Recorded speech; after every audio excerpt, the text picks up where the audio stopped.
पाकिस्तान इस्लामाबाद का sofa journalist ढोलची बोलता है सुशांत मेहता को वो लोग ढोलक बजाते हैं। अरे भाई, तो हिंदुस्तान जीता है तो एक हिंदुस्तानी ढोलक बजा रहा है। तुम पाकिस्तानी होकर हिंदुस्तान के जीत पर ढोलची क्यों बनते हो? जब हिंदुस्तान जीतता है तो पूरे फैमिली को क्यों ड्रैग करते हो? क्यों करते हो बताओ ना। चलो, वो तो हिंदुस्तानी है, हिंदुस्तान का जीत सेलिब्रेट कर रहा है। वो ढोलक बजाए या रीधा को नचाए, उससे तुमको क्या मतलब है?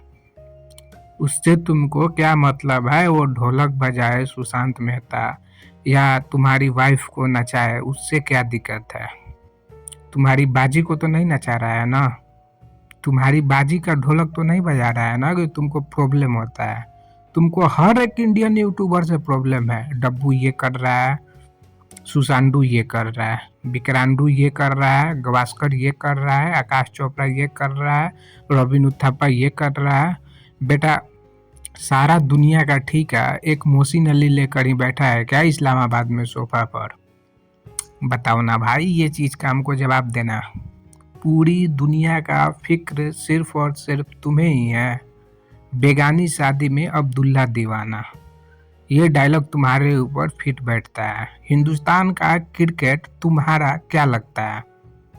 क्या रिलेशन है, क्या नाता है? बताओ ना भाई, क्या नाता है? कौन होते हो तुम?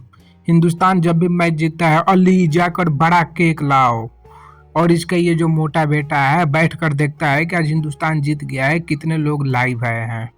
अब्बू मैं थंबनेल बना दिया, अब्बू मैं थंबनेल बना दिया, हिंदुस्तान जीत गया। तीनों बाप बेटे नालायक बेरोजगार लोग इंडिया की जीत पर ठुमके लगाते हो, इंडिया की जीत पर नंगा नाच करते हो अपने चैनल पर। कौन होते हो भाई तुम इंडिया की जीत सेलिब्रेट करने वाला? जरा हमको बताना, कौन होते हो? व्यूज का इतना ही शौक है तो रिधा हुसैन को नचाओ, ज्यादा व्यू आएगा। कसम से भाई, ज्यादा व्यू आएगा। रिधा हुसैन को तुम नचाना स्टार्ट कर दो, अपनी बाजी अपनी बेगम को नचाना स्टार्ट कर दो। हिंदुस्तानी लोग अयाशी करते हैं, नाच गाने देखने के शौकीन हैं। तुम भी तो ढोलक बजाते हो इंडिया की जीत पर। कभी पाकिस्तान की जीत पर ढोलक बजाए हो? कभी पाकिस्तान के जीत पर डांस किए हो? कभी पाकिस्तानी प्लेयर को अपना अब्बू बनाए हो कि बाबर आजम शतक बनाया है उसको अपना अब्बू बना लेते हैं? विराट कोहली रोहित शर्मा को अब्बू बनाए हो, इंडिया की जीत पर केक काटते हो, इंडिया की जीत पर ढोलक बजाते हो, इंडिया की जीत सेलिब्रेट करते हो, और ये तुम्हारे नल्ले बच्चे भी वही काम कर रहे हैं। इंडिया जीतता है तो इनको पढ़ाई लिखाई से मतलब नहीं होता है। पूरा परिवार यूट्यूब पर ही डिपेंडेंट है, पूरा। ये मान लें हम ना कि तुम सब केवल और केवल यूट्यूब पर डिपेंडेंट हो। जब भी इंडिया मैच जीतता है भाइयों, ये पाकिस्तान इस्लामाबाद का जो बीच में बैठा है सोफा जर्नलिस्ट है, ये अपने येलो टी शर्ट वाले बेटा को बोलता है कि जाकर केक लाओ। ये ऐसा बेटा है जो आज तक इंजीनियरिंग पास नहीं हो पाया। और ये छोटा जो आप लोगों को दिख रहा होगा व्हाइट टी शर्ट वाला, इसको बोलता है कि देखो कितने लोग आए हैं जो सुपर चैट भेज रहे हैं, उनका इंस्टा आईडी निकालो, उनको मैसेज करो, उनसे पैसा मांगो। मतलब क्या उतर गए हो कि अब ज़कात पर ही जीना है खाना है? ज़कात पर ही जीना है खाना है, मेहनत नहीं करना है क्या तुम्हारा? अब यही है, यही तुम्हारा जॉब बच गया है। बोलते हो कि मेरा 50 तरह का बिजनेस है। कौन हैंडल करता है तुम्हारा 50 तरह का बिजनेस? कौन? नाम बताओ हमको। ये तीनों तो तुम्हारे अगल बगल ही होते हैं वीडियो जब भी बनाते हो। एक चादर तान के सोया रहता है और दूसरा तुम्हारा वीडियो देखते रहता है कि अब्बू क्या बोल रहे हैं क्या नहीं बोल रहे हैं। नालायक बच्चे हैं भाई, तुम्हारे बच्चे भी नालायक हैं। बच्चों को कम से कम बाप को देखना चाहिए कि उसके बच्चे क्या कर रहे हैं, लेकिन यहाँ पे तो उल्टा केस है, इसके बच्चों को देखना चाहिए कि इसका बाप यूट्यूब पर क्या हरकत कर रहा है। शर्म नहीं आता है जब स्कूल या कॉलेज जाते हो तुम लोग? सो कॉल्ड अगर जाते होगे तब, अगर जाते होगे तो शर्म तो आता होगा ना कि मेरा बाप। दोस्त दोस्त नहीं बोलते हैं कि तुम्हारा बाप यूट्यूब पर अपना एल पकड़ता है, तुम्हारा बाप यूट्यूब पर लोगों को गाली देता है, दोस्त वगैरह इस तरह की बातें नहीं करते हैं? बताओ ना, बताओ। पाकिस्तान है, हो सकता है वहाँ नहीं करते होंगे, वहाँ का कल्चर हमको लग रहा है यही है, वहाँ का परवरिश यही है, लेकिन मैं पूरे मुल्क को तो ब्लेम नहीं डाल सकता हूँ क्योंकि ये चीज़ पॉसिबल नहीं है कि पूरा पाकिस्तान में यही चलता हो, गाली गलौज ये चलता हो। पूरे पाकिस्तान में ये गाली गलौज ये सब चलता हो, ये पूरे पाकिस्तान का तो कल्चर नहीं होगा, ये चीज़ तो मैं नहीं मान रहा हूँ। ये सिर्फ़ और सिर्फ़ यही करता है क्योंकि एग्ज़ाम्पल भी हैं कुछ लोग भाई, रिजवान हैदर हो गया, वासिफ़ी हो गया, ऐसी तो कम से कम हरकत नहीं करते हैं ना भाई। ये हरकत नहीं करते हैं जो ये मोहसिन अली करता है।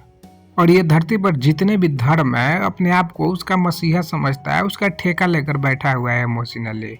हिंदू क्या कर रहे हैं, सिख क्या कर रहे हैं, ईसाई क्या कर रहे हैं, अरे तुमको क्या मतलब है भाई, तुम अपना धर्म के बारे में बात करो ना भाई। हिंदू हमारे लिए ये किए थे बड़ी मुहतरम है, सिख हमारे लिए ये किए थे बड़ी मुहतरम है, तुम्हारे लिए हिंदू और सिख कितने मुहतरम है तुम्हारा लैंग्वेज बता देता है कि तुम कितना रिस्पेक्ट करते हो हिंदुओं का और कितना रिस्पेक्ट करते हो सिख लोगों का। ड्रामा ना किया करो, ड्रामा ना किया करो। और हम हिंदुस्तानियों को बोलते हो कि तुम लोग इस्लाम का अपमान कर रहे हो, तुमको नहीं पता तो हम बता देते हैं। हमारे साथ जो लोग हैं, हमारे साथ जो तुमको एक्सपोज करते हैं उसमें मुसलमान लोग भी है।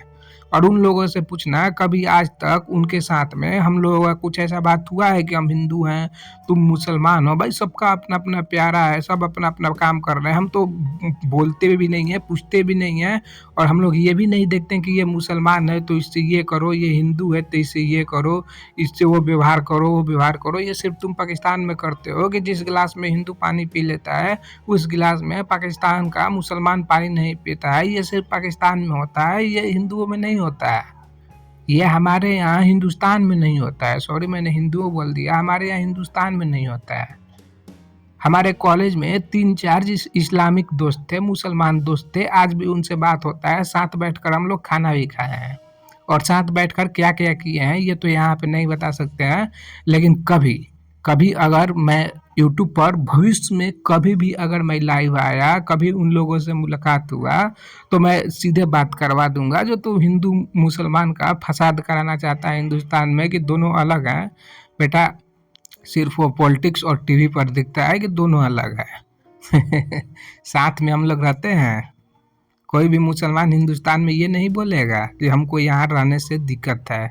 सिर्फ पाकिस्तान में बैठकर ऐसा बेहुदा ऐसा नापाक बात तुम बोलते हो क्योंकि तुम अपने आस पड़ोस में यही चीज़ देखते हो। तुम अपने आस-पास में हिंदू लोगों से जो नफ़रत करते हो, हिंदू लोगों से जो तुम लोग डिवाइड करके रखे हो पूरे हिंदू समाज को पाकिस्तान में, तुम जो देखते हो, जो बोलते हो, यहाँ पर मुसलमान के साथ में वैसा कोई केस नहीं है। वैसा कोई केस नहीं है, मैं तुमको बता रहा हूँ। ये देश जितना हिंदू का है, जितना मुसलमान का है, उतना ही सिख का है।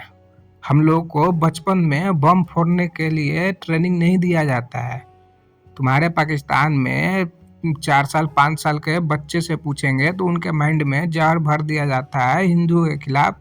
हमारे यहाँ ये पाठ नहीं पढ़ाया जाता है। हमारे यहाँ बच्चों को सिखाया जाता है, छोटे बच्चे को ये सिखाया जाता है कि हम हिंदू, मुसलमान, सिख, ईसाई सब हैं भाई-भाई, इस तरह का एक स्लोगन है। और हमारे यहाँ बच्चों को ये स्लोगन सिखाया जाता है। और ये हमारे यूट्यूब की जितनी जनता देख रही होगी, कभी न कभी first class, second class, third class मतलब 5 क्लास से अंदर ही ये स्लोगन कहीं न कहीं अपने बुक में, कहीं न कहीं अपने स्कूल में ज़रूर सुना होगा और ज़रूर पढ़ा होगा। कमेंट सेक्शन में कंफर्म कर देना भाई ताकि इसको पता लगे। हम हिंदुस्तानियों को ये नहीं सिखाया जाता है कि ये मुसलमान है तो ये काफिर है। तुम्हारे पाकिस्तान में सिखाया जाता है कि हिंदू लोग काफिर होते हैं, उनसे हाथ ना मिलाओ, उनके साथ खाना ना खाओ, उनके जूठे गिलास में पानी ना पियो, उनसे 10 मीटर का दूरी बना के रखो। ये सिर्फ और सिर्फ गंदगी तुम्हारे पाकिस्तान में सिखाया जाता है। हमारे हिंदुस्तान में इस तरह की नापाक चीज़ें नहीं सिखाई जाती है। मिस्टर सोफा जर्नलिस्ट, इस्लाम का परोपकार न बनो। और पाकिस्तान इस्लामिक मुल्क है, इसका मतलब ये नहीं है कि पूरी दुनिया में जितने भी इस्लाम रहते हैं उसका ठेका सिर्फ और सिर्फ पाकिस्तान के मौलवी और पाकिस्तान के तुम जैसे 2 कौड़ी के मुसलमान उठा कर बैठे हैं। तुम इस्लाम को रिप्रेजेंट करते हो, इस्लाम को रिप्रेजेंट करने वाले लोग सुपर चैट लेते हैं। इस्लाम भाई जो धर्म है उसमें बहुत नियम और कानून है। तुम नियम और कानून का इस्लाम का धजिया उड़ाए हो। तुम्हारे फेसबुक पर फोटो अवेलेबल है जहां तुम सिगरेट पीते हुए पकड़े गए हो। क्या इस्लाम में सिगरेट पीना हराम है या हलाल है, ये बताना। इस्लाम का तो जो वो है तुम उछाल रहे हो, इज्जत उछाल रहे हो। इस्लाम धर्म का इज्जत तुम उछाल रहे हो, तुम डिजर्व भी नहीं करते हो। यूट्यूब पर ज़कात लेते हो, हिंदू काफिरों से ज़कात लेते हो, क्या ये धर्म में तुम्हारे सिखाया गया है? ठगते हो उनको, ज़कात नहीं लेते हो, ठगते हो, तुम उनको ठगते हो। इजी मनी तुमको दिख गया है कि हमको चाहिए इजी मनी। इससे बोल देते हैं, आयुष गर्ग से बोल देते हैं 2000 भेज देगा, समीर खान से बोल देते हैं 10,000 भेज देगा, ये कोई ऑस्ट्रेलिया में रहता है उससे बोल देते हैं 10,000 भेज देगा। यही तो किए हो अपने यूट्यूब के करियर में, पूरा और पूरा हराम का काम किए हो और यहाँ पर बैठकर अपने आप को इस्लामिक स्कॉलर समझते हो। तो ये बात दूसरों को बताना, हम हिंदुस्तानियों को मत, हम हिंदुस्तानियों को तो बिल्कुल ये बात मत बताना। फैक्ट पर कभी तुम बात कर नहीं सकते हो, सिर्फ और सिर्फ ऊंची आवाज और ऊंची आवाज से और इधर उधर का बात है, ये कर रहा है, ये वो कर रहा है। इमेजिनरी दुनिया में जीते हो, मैथ में कॉम्प्लेक्स नंबर पढ़ लिए हो, जो इमेजिनरी नंबर से इतना तुमको प्यार हो गया है। बताओ ना, कॉम्प्लेक्स नंबर पढ़े हो जो इमेजिनरी चीजों पर इतना भरोसा करते हो। तुमको किसने कहा कि नमन गर्ग अमृत राय इस्लाम धर्म का डिसरिस्पेक्ट करता है? कोई प्रूफ है तुम्हारे पास? कोई प्रूफ है तो बताओ ना भाई, कोई प्रूफ है तो बताओ हम लोगों को। यूट्यूब पर कमेंट करने वाला बंदा अमृत राय, नमन गर्ग, कोई भी किसी का नाम लिख कर जा सकता है। तुम्हारे पास तो कोई प्रूफ है नहीं, बस यूट्यूब पर आकर कुत्ता की तरह भोंक देना है, यही काम करते हो। इसके अलावा कुछ सीखे हो जिंदगी में? भिक्षा, ज़कात, झूठ, फरेब, इमेजिनरी चीज़ें बात करने के अलावा कुछ तो सीखे नहीं हो। इंडिया की जीत पर सिर्फ ढोलची बनना सीखे हो। चलो काम आएगा, ये ढोलक बजाओगे, वहाँ पाकिस्तान में शादी विवाह होगा, वहाँ जाकर ढोलची बन जाना। कम से कम उस रात तुमको 2-4 हज़ार पाकिस्तानी रुपए मिल ही जाएंगे, ये काम करोगे तो। ये काम करोगे, ढोलची वाला काम करोगे तो एक रात में 2-4-10,000 रुपए आराम से मिल जाते हैं। जहाँ जहाँ भी शादियाँ होगी, जहाँ जहाँ भी बच्चे पैदा होंगे, जहाँ जहाँ भी खुशियाँ होगी, वहाँ अपना ढोलक लेकर पहुँच जाना और इन दोनों बेरोजगार नल्लों को भी लेकर चले जाना। वहाँ पे तुम्हारा अच्छा आमदनी होगा। ये यूट्यूब पर तुम्हारा सौदा बिकने वाला नहीं है और मैं तो फिलहाल बिकने नहीं दूंगा तुम्हारा सौदा। मैं अमृत राय तुम्हारा सौदा यूट्यूब पर नहीं बिकने दूंगा, ये लिख कर मैं देता हूँ, ये लिख कर मैं दे दूंगा। तुम्हारा सौदा मैं यूट्यूब पर नहीं बिकने दूंगा।